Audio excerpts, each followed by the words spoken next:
everyone and welcome to the order. Today I'll be making two gaming PC component selections in the price range of $350 to $400. It is going to be a battle between Haswell and Skylake. Today's builds are going to be based on the Pentium G3258 and the Pentium G4400.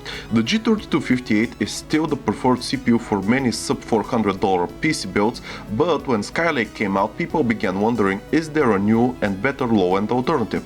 Well, in the end, I'm going to list the pros and cons of both builds so that everyone can decide for themselves which choice is better. Here are both builds. As you can see, only their core components differ, the rest of the parts are the same. For build 1, I went with the MSI H81M-P33 motherboard. For the CPU, I went with the Pentium G3258, and for the RAM, I went with 8 GB of Crucial Ballistic Sport DDR3 memory.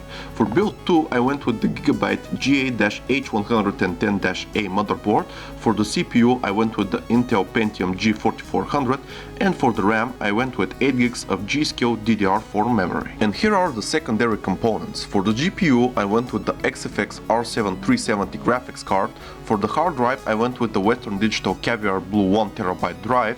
For the PSU, I went with a 400-watt EVGA unit, and for the case, I went with the Fractal Design Core 1000 case. In general, both builds will perform very good for the price. I didn't make any unacceptable compromises with the components, and there is even headroom for upgrades. The storage is plenty and the GPU power is enough. Let's proceed to the more detailed analysis. Here is build 1. As I said, this build will perform decent for the price, but remember that it's a low-end gaming PC, so some games will require some compromises. On stock settings, it will perform worse than the Skylake build. Now, the G3258 can be potentially overclocked on the MSI board with the stock cooler. I do say potentially because I had some bad experience with the whole overclocking on non-Z motherboards. I'll put the video somewhere on the screen, so I won't personally confirm anything. But if you can overclock your CPU, then it will outperform the Skylake option. And finally, this platform is obsolete. It uses DDR3 memory and it's not very upgradable.